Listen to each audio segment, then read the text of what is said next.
You want me to make you co-host, or are you staying around? Yeah, you can make me the co-host.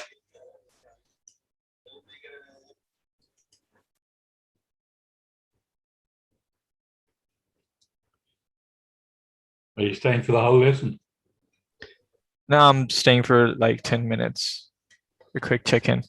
I will start the recording for you once the attendees would start getting in. Yeah, we've only got one person booked for the class. Oh my God. Yeah, and they might not pitch up. Then you Okay, want me to let's carry see. on with the class?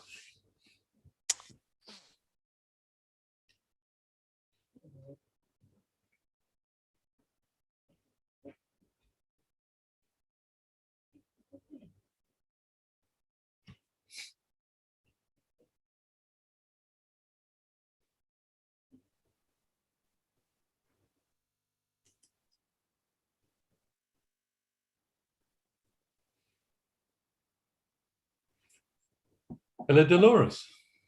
Yes, good evening. Good evening. Yes, it's evening for you and morning for me. Oh, okay. Ah, so where are you from, Dolores? From Detroit, Michigan. Okay, okay. I think you were the only one booked into the class, so it's probably going to just be you and I, but it's going to be live streamed, so it's going to go to YouTube and Facebook anyway. So are you going to, will you turn your camera on or not? No, I'm in the bed. Okay. Okay, so what brings you to a microgreens class? I saw a program today where this company started, they grow their own microgreens here Right. in Michigan. So when I saw that on your class, I said, oh, well, let me check this out. Okay, okay. Was it on Get Set Up that you saw the company? No, the company is from here, from Michigan. Okay, okay. All right. I'm going to share slides and we'll work through slides. Please just ask a question, leave your microphone on, and we can, you can ask any questions. And having just seen a video, it'll be quite interesting because you might pick up from what's in Michigan there that you've seen. So, okay, so first of all, I don't know if you've been in any of my classes before, Dolores, have you? Yes. I can't remember which one because I've taken quite a few other Okay, classes also, yeah. okay, okay. Then you know that I live in Perth, Western Australia, and so that's where I am now, and it's just gone 11 a.m. in the morning. Okay, so what are you? Whereabouts in Michigan? What's your time there? It's 11 at night. Oh my goodness, no wonder you're in bed. Okay. All right, so my background is research in writing and training. Business I love, and been in business all my life, and for myself and for other people as well. So I garden and I do microgreens, and I love being part of the setup. Anyway, if you look at those microgreens in the image, they are quite stunning. And so that microgreens are, just by looking at them, are quite motivating to want to know more about them, but also to taste them and get the benefits of the health.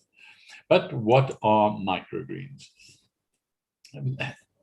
As you've probably heard, I think, Dolores, from your farm next door, they're somewhere between, a sprout and a young vegetable. And as a young vegetable, you let them grow to about 1 to 3 inches, depending on the microgreen, and then you harvest them before they grow into, or try to grow into, full-grown vegetables. So they're basically baby vegetable plants, and that's what they are. The big benefit for microgreens are the fact that they are full of nutrients, and you can find nutrients in there that cover just about any type of health, and I'll touch on that during this class as well. So there are different types of microgreens, and those are relative to also the types of vegetables that you get, and you can break them into the same categories as you can with the vegetables, as well, as you can see on the screen. So, the first one I call the cabbage family. The second one I call the aster family. And then I call the third one the carrot family. And then, of course, the garlic, onion, and leek I call the allium family. And second from the bottom, the green leafy family.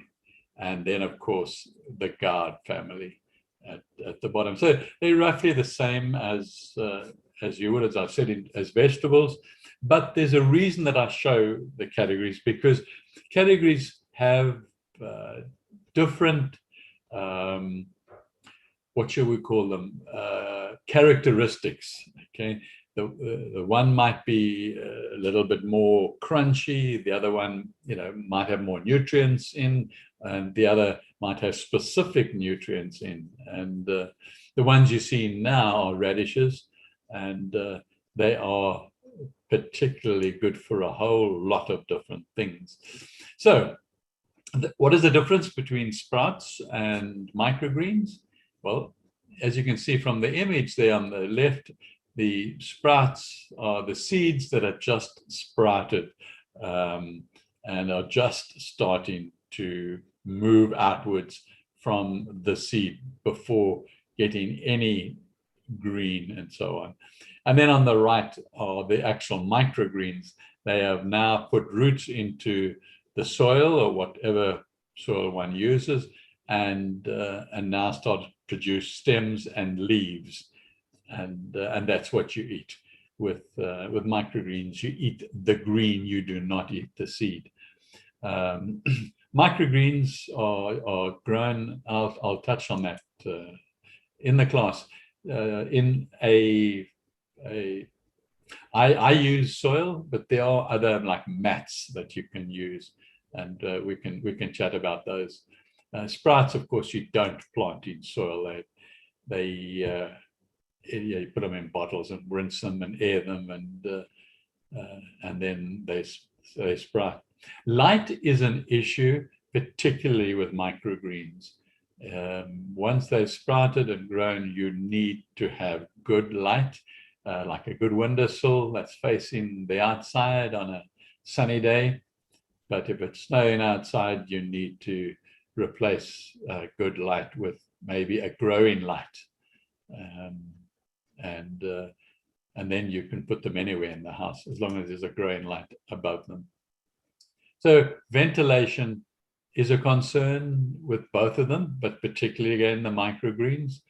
You need to have good fresh air flowing around them and not put in a stuffy area or cupboard. So although you use the same seeds for both sprouts and microgreens, you grow many more seeds as microgreens than you do sprouts, because some of the seeds are not edible. So even if you have sprouted them, you wouldn't eat them. Whereas with microgreens, you're not eating the seeds, you're eating the greens that come out of it. So that's the reason for that. So why grow microgreens? And you don't need a garden. That's a good reason to grow microgreens, because if you live in an apartment or in a tiny house, you can grow and produce really healthy, many vegetables with more nutrients in them than the full-grown vegetable. So that's a very good reason for that particular why grow microgreens, for that question. have all your organic veggies fresh from home, ready to pick. Wow, that's a great idea. You can have them right there in your house, and you're getting the freshness, you're getting an organic food, you're getting a food that is filled with nutrition. And you can call it a microgreen, a superfood, because of the nutrients that are there to build up your immune system. And that's what we need in 2021, is a really strong immune system.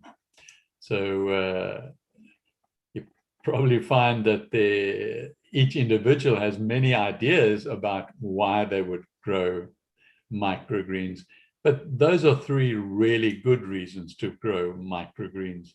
And if you're a person that takes supplements, well, you can possibly, because you're not sure, whether your supplements are absorbed or not, you could take microgreens, and all the right nutritions and enzymes are there, ready to help the absorption process, particularly the enzymes in and around the nutrients.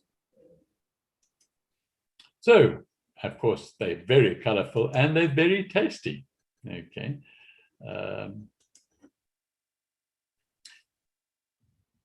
Okay. So let me just stop sharing there for a minute. Dolores, do you have anything? We've got a new person. Hello, Mr. iPhone. What kind of container would you put those in? Sorry, I'm going to turn you up to make it a bit louder. Sorry, say that again. What kind of container would you put those in? Okay, I'm going to cover containers in the class, but to answer your question, any type of container, it does not matter. You can have a plastic container, you can have a McDonald's takeaway styrofoam. You can use all of them. So, thanks, Natalie. Hello, are you there? Can you hear me, Natalie? Yes. Yes. You got your video. Okay, you're not in bed. Welcome. Okay. Thank you. Okay, we just made a short start, and we have just covered, particularly Natalie, the why you should grow microgreens, and so perhaps let me just share my screen again. We can just recap that one aspect of it, and just see where we go from there. I want to just go back. Okay, that's what we were on when you came in there. Is why grow it? So tell me, Natalie, do you grow microgreens or not? No, I don't even know what microgreens are. That's why I came on. Okay, fair enough. That's great. That's excellent. Microgreens are mini vegetables. They are small vegetables. If you had to leave a microgreen, they would grow into the full vegetable. So a microgreen is any seed that sprouts, a vegetable seed that sprouts and grows to about 1 to 3 inches tall, and then you cut them and eat them. And that's what a microgreen is, as you can see in the image there. That's what a micro, and they are full of nutrients, and I'm going to be talking about that now on the next slide. So yeah, the health benefits of microgreens. One of the most important aspects of the health side are polyphenols that are in the microgreens. Now, this is a very broad subject or word that covers a lot of different issues. And antioxidants are part of that particular category. And we as seniors, we need antioxidants in order to stop the free radicals from causing havoc in our system and promoting diseases of various sorts. So the most important aspect is that our immune system needs to be strong, and in order for our immune system to be strong, we need our microbiome to be strong, okay? And if we take in supplements, as I said earlier, then you don't actually know whether the supplements are being absorbed, and you could have issues with your microbiome, which means that a lot of the nutrient that you take in supplements are just passing through. But with microgreens, all the enzymes, everything is like a package ready to heal your microbiome if it were not well. And if it is well, then it just keeps it well and strong so that you can absorb the nutrients from your vegetables and microgreens more easily, and even your supplements then. So they can all work hand in hand if you're taking microgreens. But the microgreen is the pivotal point. Microgreens have the highest nutrient value per calorie of any food at all. Okay, so here we've got a powerhouse that's going to do all sorts of things. It's got vitamins, minerals, trace elements, enzymes, antioxidants, as I said here on the screen, chlorophyll, and in some cases, protein. Okay, and so you've got the whole package if you take a diversity of the different microgreens, and they are substantially greater health benefits than raw fruits and vegetables. Okay, so it's really, I mean, to give you an example, 1 ounce of broccoli microgreens has the nutrients of 1.5 pounds of mature broccoli. So that sort of gives you an idea. So, you can eat a lot less in microgreens and get much more benefit. So eating anything with polyphenols in it, which is all your microgreens, is a good place to start. Also, fresh microgreens are loaded with phytonutrients as well. And phytonutrients, as you may know, they lower cholesterol, they help triglyceride symptoms in rheumatoid arthritis. And, the list goes on. Alzheimer's, it helps prevent Alzheimer's if you take in that because of the ingredients of the phytonutrients in that process. So it's really an amazing little plant, or categories of plants, if you like. I mean, it helps with cancer. It helps if you've had, radiation for cancer or chemo, then, again, it will help the repairing process. Even with diabetes, which is one of the reasons I grow them, is for diabetes too, but also to repair my gut. So the biggest issue across the world is heart issues, and there are a lot of scientific papers showing that microgreens are, help tremendously in improving the health of the heart. And it's the easiest and the most effective way. It's so insignificant in a way. You just got to grow some microgreens and eat them. Okay, and you've always got it on hand if you keep a cycle of growing. So we'll talk more a little bit about that. So can I ask you something? Please do. Okay, I'm a cancer survivor, 20 years. Right. Would that still help my cells grow back after 20 years? Absolutely, yes. You see, you are improving the basics. Okay, the absolute fun. It's right from the DNA outwards. Okay, so what you're doing with microgreens is, and assuming you take a nice selection of them, what will happen is that you get all the different enzymes and all the different ratios of all the vitamins A, B, C, D, all the way down, mixing together.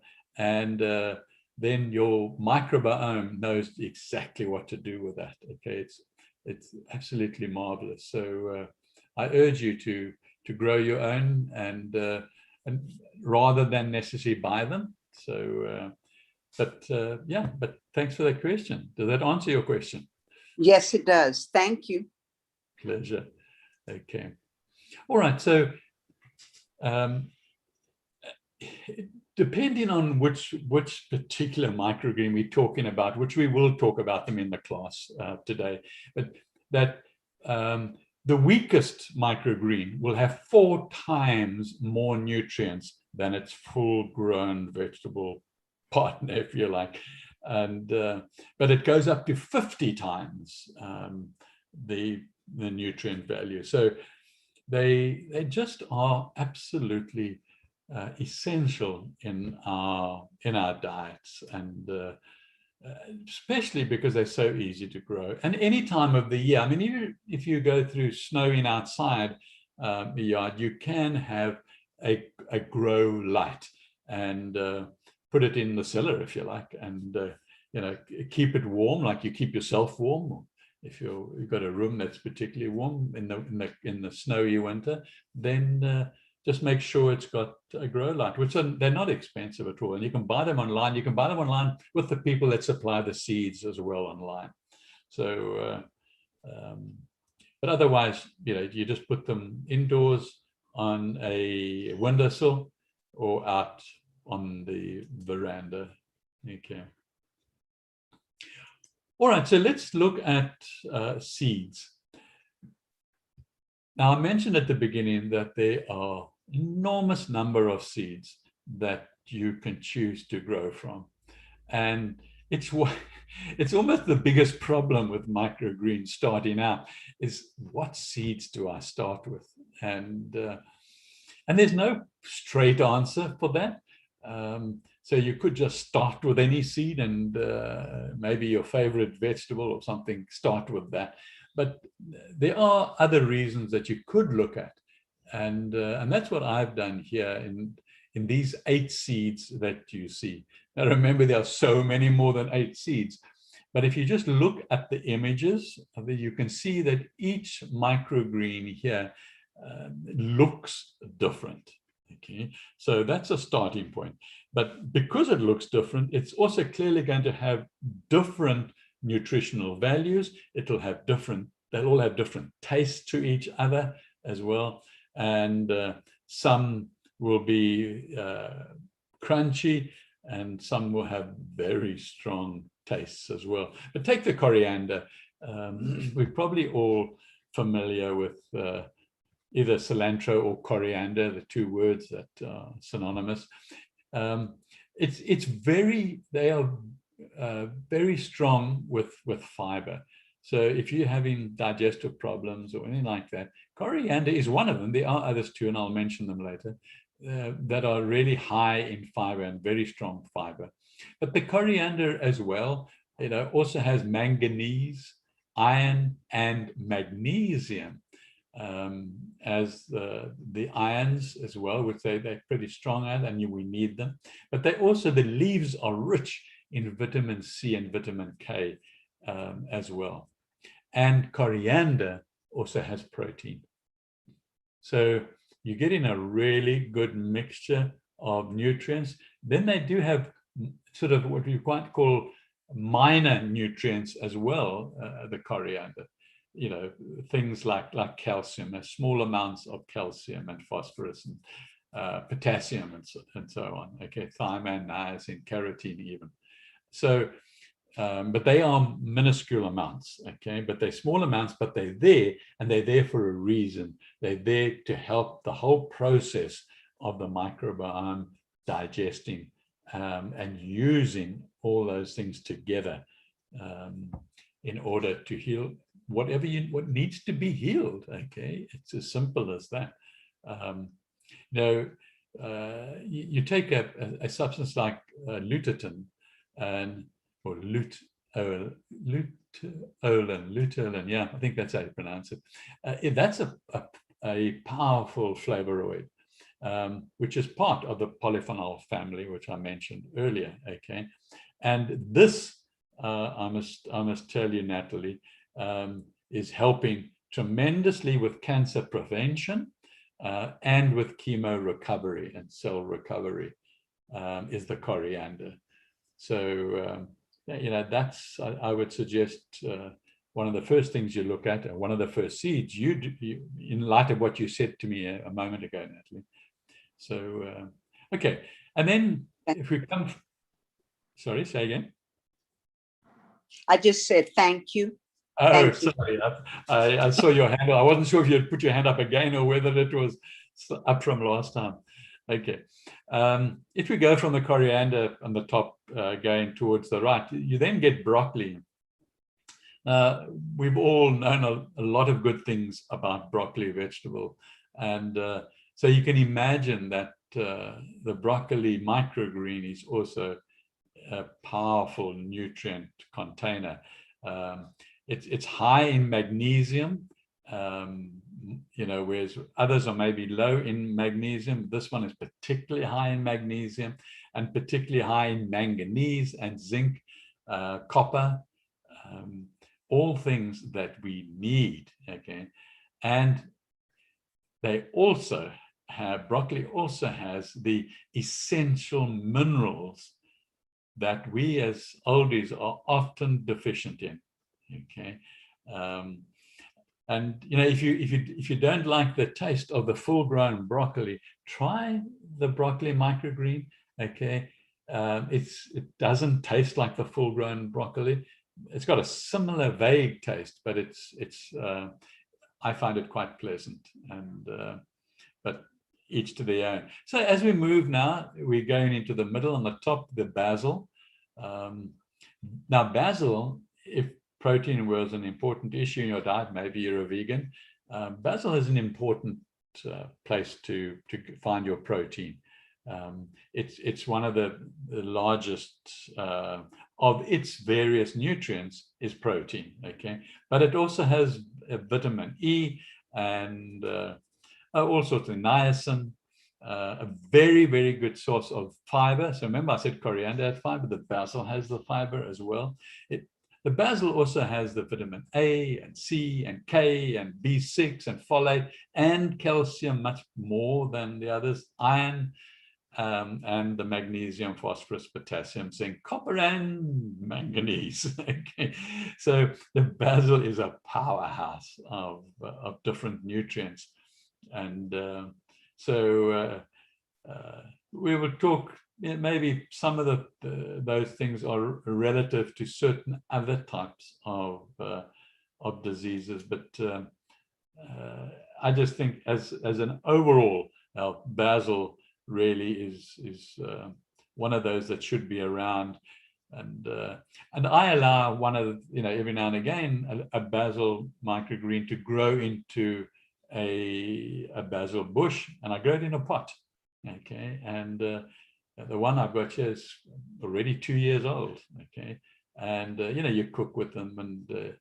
I put them in my lemon water as well, just let them soak in my lemon water. All right, then, coming out here onto the chai seed, the top right-hand image. Now, we've always known that chai is a superfood. I don't know, it just is. From many, many decades ago, they discovered how healthy it was. And it has, dietary fiber. It also has protein and, a little bit of everything else just about.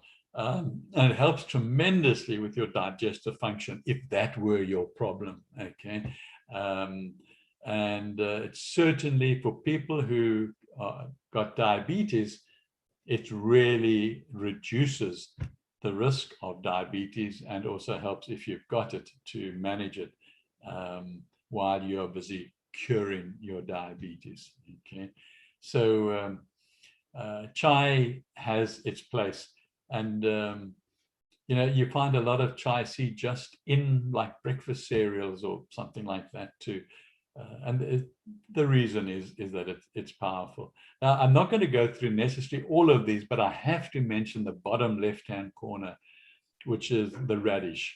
And I showed you that picture right at the start of the class, that beautiful image of radish microgreens.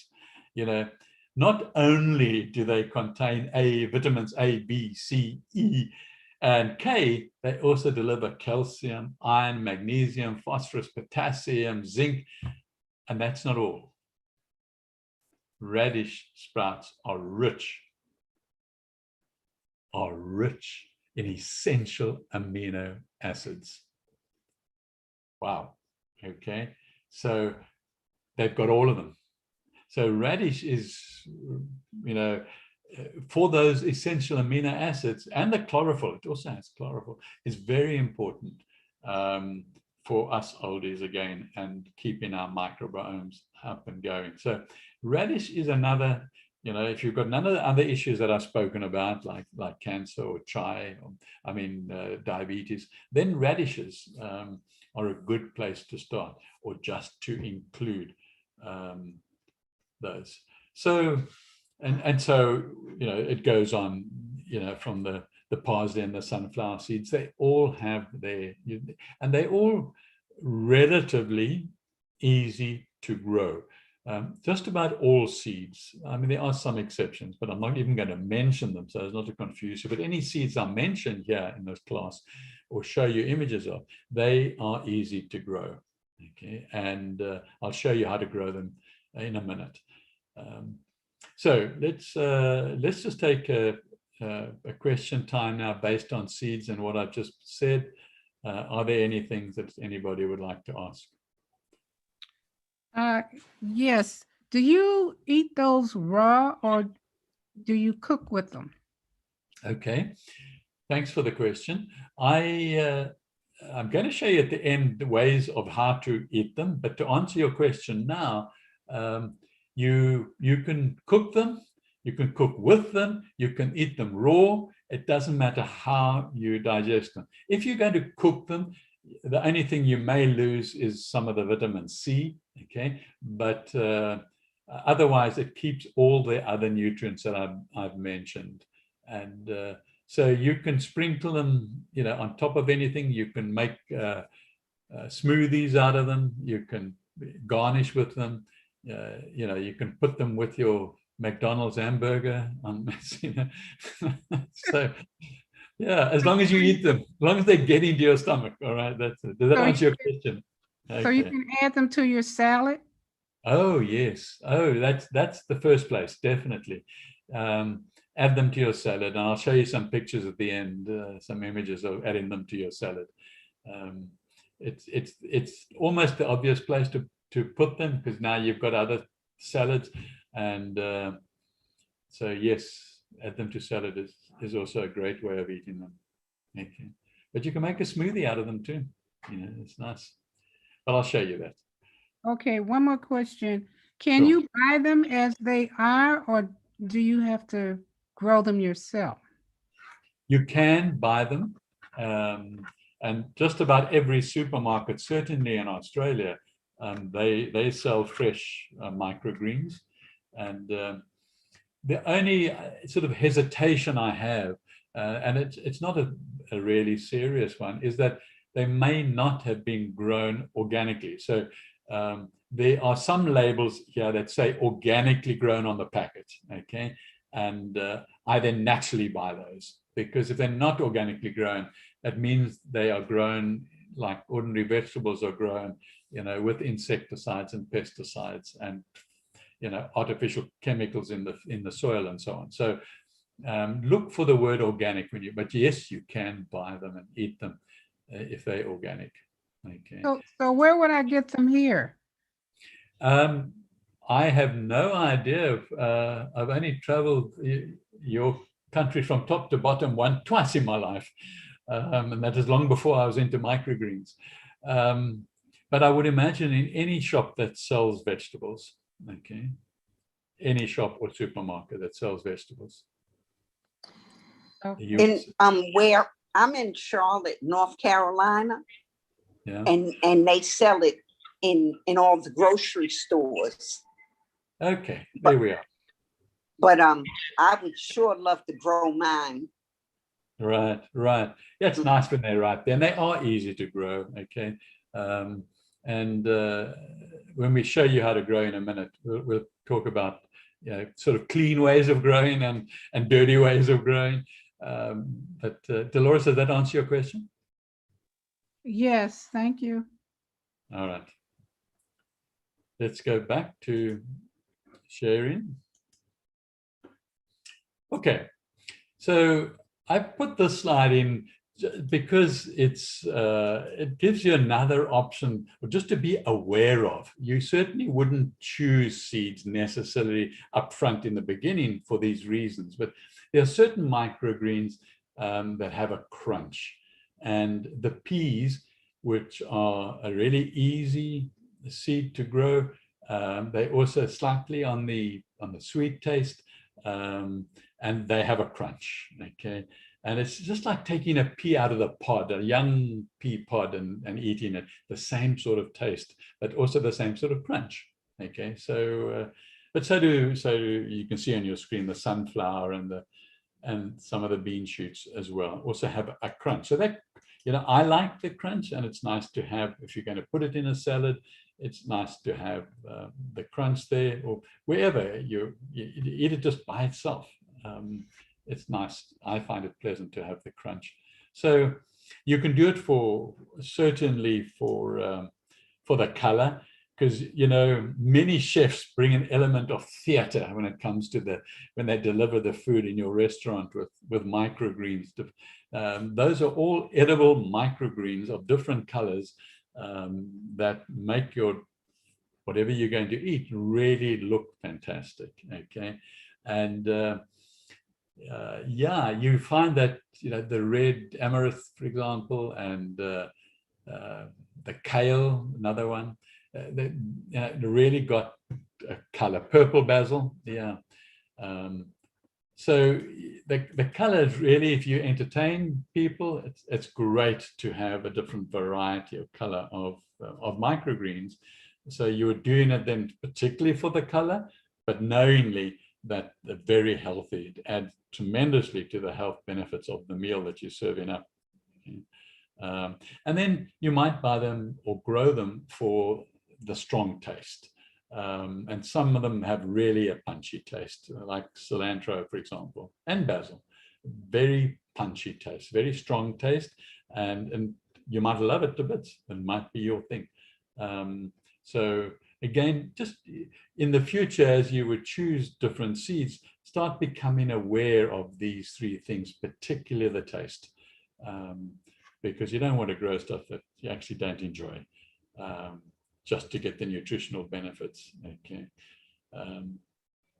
All right, so let's look at how to grow microgreens and a couple of points before the next slides, when I'll show you a process of growing them. I want to just start off with how to harvest them. In other words, at the end of the process, I know we're talking about, but I've got an image here on the top. Now, you can get more than one harvesting from a microbean. Most of them, microgreen, most of them. They can, not 100%, but certainly 90-something% of microgreens, you can then get a second harvest. And the way you do that is when you harvest them, is you cut them just above, you can see where my cursor is on the screen, just above you leave a leaf or two on the plant that's in the medium that you're growing it in, and then you eat the top part. You eat everything above it. That becomes your microgreen, and then it will shoot out a grain again and again. Okay, so you must cut them with very sharp scissors or very sharp knife, because you don't want to squash the stem. Okay, that might cause it to die. So where to grow microgreens, and I think it was Dolores that asked that earlier. You can grow them, on the floor if you like, inside your house, as long as it's a well-lit area. But start them in a warm, dark place before they sprouted, like a warm laundry or kitchen cupboard. And then once they have sprouted, then you need to move them now to light. But they need darkness to start to growing, start to sprouting. Okay, and you can grow them in any type of container. It really doesn't matter. Your recycled styrofoam boxes, your plastic boxes that your greengrocer sends you food in. You can use those. You could use a flat, like an ashtray almost type of container, and so as long as it can hold what we are showing here in the next slide, like the soil, then that's all you need. Okay, and when you buy seed, if you buy seed, we've spoken about buying the plant itself from a greengrocer, but if you're going seed, you must buy either organic seed or you must buy untreated seed. It'll have either, here in Australia, they often have untreated seed on the label, and that's what you want. You do not want to buy what the farmers buy, okay, which will not have untreated on them. So just be aware of that. The seed must be untreated seed. Some people on the line are advertising them as microgreen seeds, and because they're untreated. But some of them, they might now, it appears from my observation, that there might be genetically modified seeds to only remain as microgreens. And I would just go to the real McCoy, get the ordinary vegetable seed that is organic. Okay, are there any questions up to this point? So you're going to send us this information? Unfortunately, Get Set Up does not allow me to send it to you, but What? it does. In the notes. What do we get in the notes? No, you'll get certainly you'll get an email and a note. What they encourage you to do is to get a free copy of the recording, okay, and then go through the sections that you want and make more notes, okay. But there will be a takeaway with a brief summary of what I've spoken about today. Okay. All right. Thank you. Yeah. I must say I was sending out the whole slideshow, but then they said they don't want that, okay. And so again, and also if you can't go through the recording, then pop in again for one of the things and ask the questions that perhaps will arise after the class, okay. All right, so I tend to soak my seeds before I plant them, and I generally do all of them, with the exception sometimes of the very small seeds. But it's not an essential aspect of soaking them, but I do. It just quickens the process of sprouting and growing. And you're taking a very dry seed, soaking it for 24 hours or overnight, and then planting. I mean, I've even soaked for 48 hours. Okay, it just helps the process. It's not essential to soak, or you can soak for a shorter period of time. And then having soaked them, you fill up, like in step 1 there, a tray. Now I use soil, and this is demonstrated with soil as well.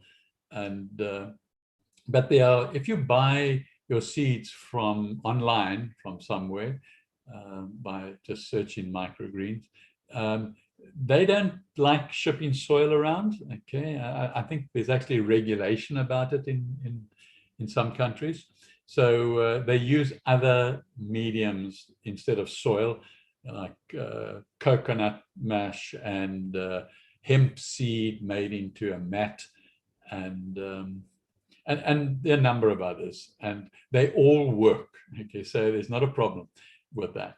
But if you don't mind working with your hands in soil, and you can go to your local shop and buy some organic seed soil, then it's a very fine organic soil, and that's what I use. And so then you take in the first step and you make sure that it's very flat, must be as flat as you can make it. You don't want any valleys and hills, because then the seeds pile up against each other, and that doesn't cause for good microgreens, okay.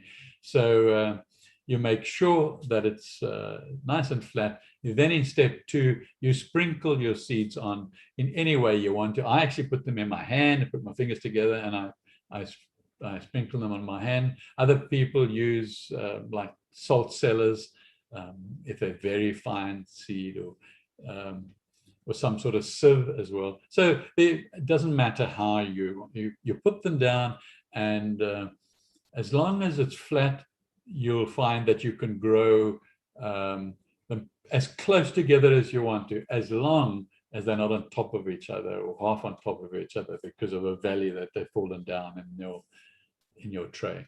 And so you can start with much more sparsely, and then obviously there'll be gaps in them. That's fine as long as they grow.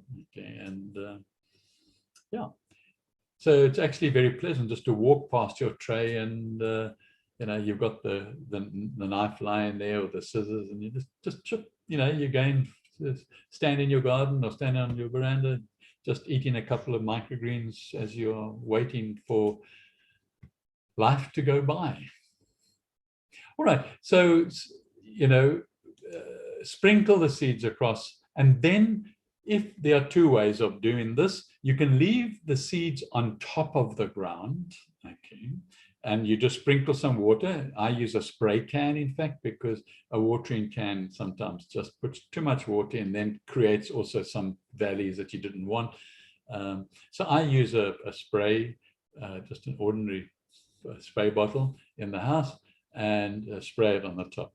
Now, the 3rd step is your seeds need to be in darkness. So if your seeds are on top of the soil, you now need to put a board on top of the tray and put them into a cupboard or somewhere, okay, for 3 or 4 days, and you start looking to see if they're sprouting, and the different seeds take different lengths of time to sprout. The first ones would be sprouting probably within 3 days.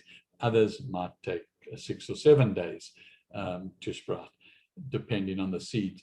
And the person who you buy the seeds from will also give you instructions about that as well. It'll be included in the little kit that you will get if you buy in a kit.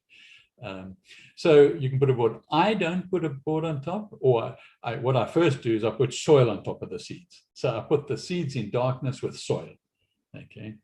Now you can just put them in a cupboard. You can put trays on top of one another, and put them in a dark place, and they will sprout out of their own. And you can take them out when almost 100% have all sprouted, okay, or a large percentage of it sprouted. You can then now take them out of the dark area and put them in a much lighter area. But only let them get sun when they start getting leaves if you want to. They don't have to get sun, but there's no harm in it. It just adds a little bit more health to the leaves, and as the sun interacts with the substance in the leaves. Okay, so watering, you water when it's dry on the top, basically. So you can water, just go and feel. You might be watering 3 times a day. You might be watering once a day. It doesn't really matter. The norm is once a day, okay? But again, you don't flood them when they are young sprouts. You don't want to water so the water drains out of the holes at the bottom of your soil. You want to just keep the top half of the soil damp, where the roots are going to be growing and the sprout is. So it's important to rather underwater than overwater. If you put lots of water on regularly, you could have problems right at the bottom of your soil bed. It's constantly damp and not getting any light and not getting dry. So just be aware of that. And if you do that, then just take it to a pretty sunny area or a pretty hot area and let the bottom of the soil get dry again, without letting the top get that dry. Okay, so don't forget also that you need to be harvesting it above the soil level. So here's some images of harvesting them. But before we talk about this, let me just see, are there any more questions about the actual growing and anything that we've covered in the last couple of slides about growing? No. Okay.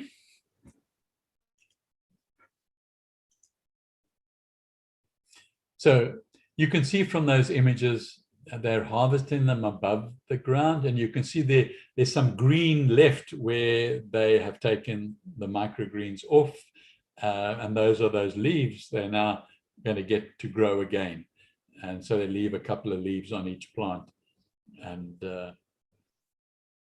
they harvest them.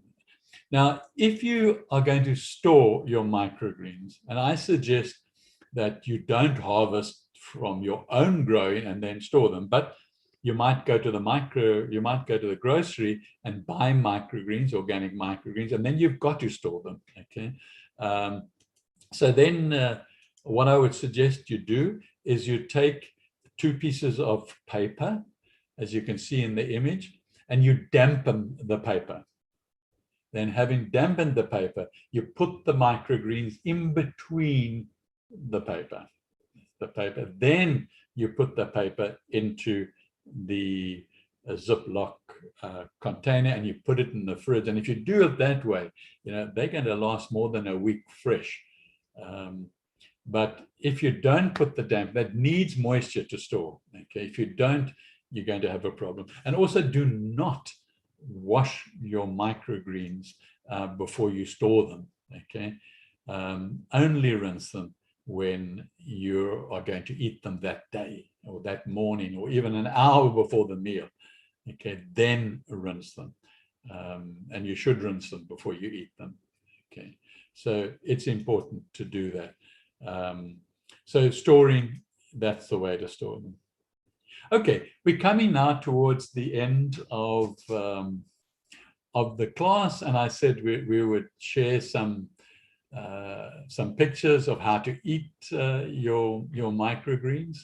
And as you can see from those images there, perhaps you can see the traditional way of how to eat. Well, maybe not the traditional. Maybe the traditional way is the salad, but we'll show you a picture of that just now. But you look at a pizza there. I mean, if you go and buy a pizza, a takeaway pizza, that's fine. Now you add your own microgreens. Immediately you've changed an unhealthy food into a partially healthy food just by adding that. But if you ordered them, let's say, or you made your own with cauliflower as opposed to wheat base, you make the base out of cauliflower, and our cauliflower is, and now you put the other nutrients on top of your own, like a microgreen. Wow, very, very, very nutritious. Okay, so who doesn't love a pizza?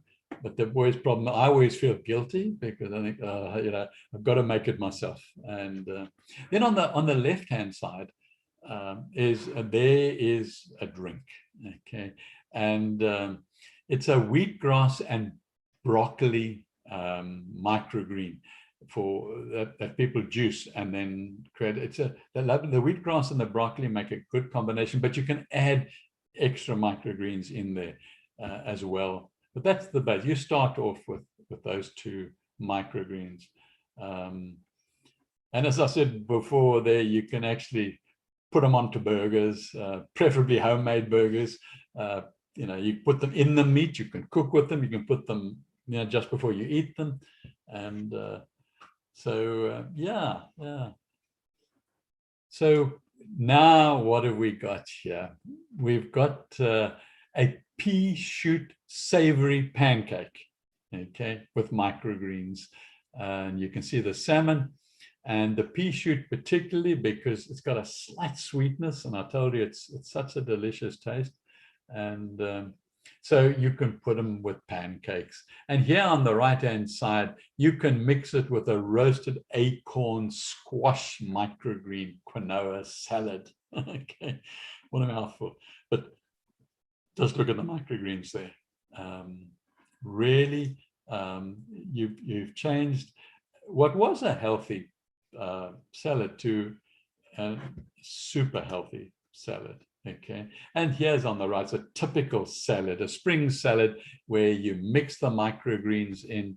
You can mix them in for color, you can mix them in for nutrients, you can just mix them in, and it's great.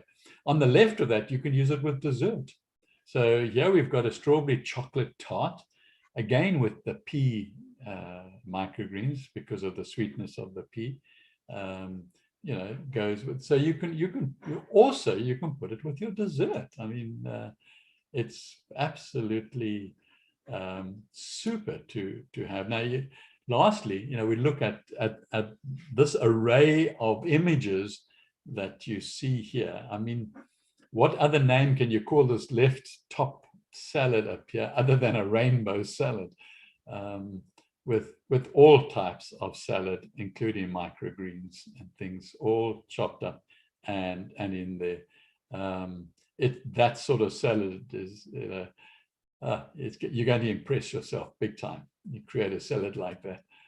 And then on the extreme right-hand top there, we've got a roasted broccoli microgreen soup. Okay.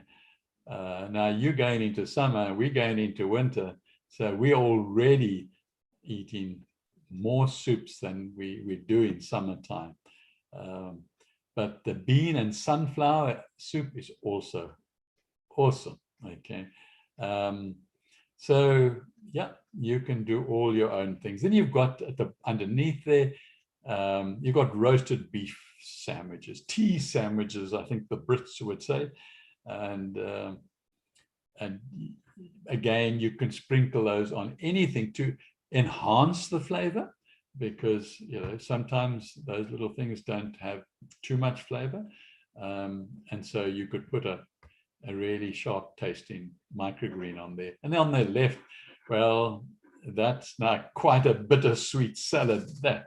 Okay, I guess you call it a purple salad as opposed to a rainbow salad. Blood oranges and microgreens and other unconventional ingredients all thrown in there. Anyway, that sort of brings us to the last slide. And yeah, I mean, just look at that image at the bottom there. Now that's wild rice, okay? Wild rice mixed with microgreens. And goodness, now you've got a whole new health aspect when you bring in the wild rice. And but thanks to the microgreens, you're going to get a tremendous balance of nutrients and enzymes and things to help with the digestion of the wild rice as well. So I just urge you to skip using any artificial nutrients, okay? And you're inclined to, particularly if you buy your seeds online and they send you a kit that has a mat in it. You've got to put, you know, normally the mat in water or hydroponically, there are other kits. And the temptation is to put chemical nutrients on there. So avoid that.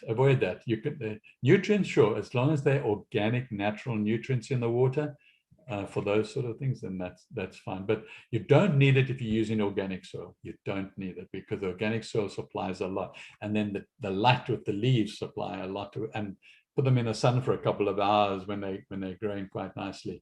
That adds to the nutrient as well. So are there any more questions before we say goodbye? Yes. Yes, Dolores. Can you mix the seeds in one container, or do you have to like have your broccoli in one and your chia in another one? Okay. That's such an interesting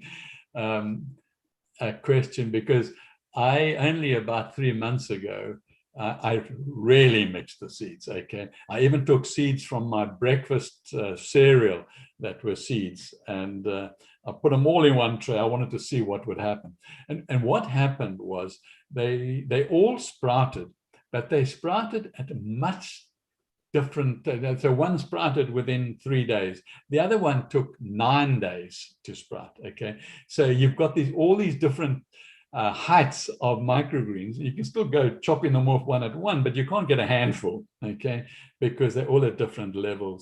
So, but the answer is yes, you can mix them. And if you're going to be more intelligent than me, then you need to mix those sprouts that are going to sprout at the same time, or those seeds that are going to sprout at the same time, grow at the same time, and reach maturity, 2 or 3 inches tall at the same time.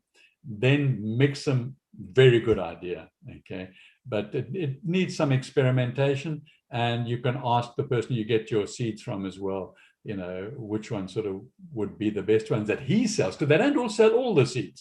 So you basically are limited to the seeds that a particular supplier sells. So ask him. But the answer is yes, you can. Thank you. Okay, pleasure. Okay, so yeah, these are classes that I do. I do a business class, a purpose class, not a business class, purpose. What's your purpose in life and how to develop it and how to take it forward.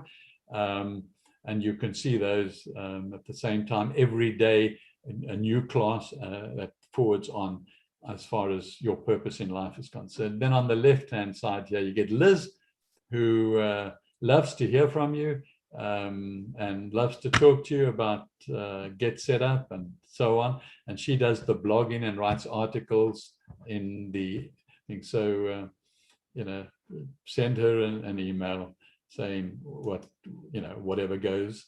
And then after this class, you are going to get an email from me, and there will be some takeaway notes. But you can also order the recording and get the recording as well. So thanks very much for being part and parcel of this class. And we'll see you again soon. Thank Bye. you. Bye. Pleasure. Okay. Bye.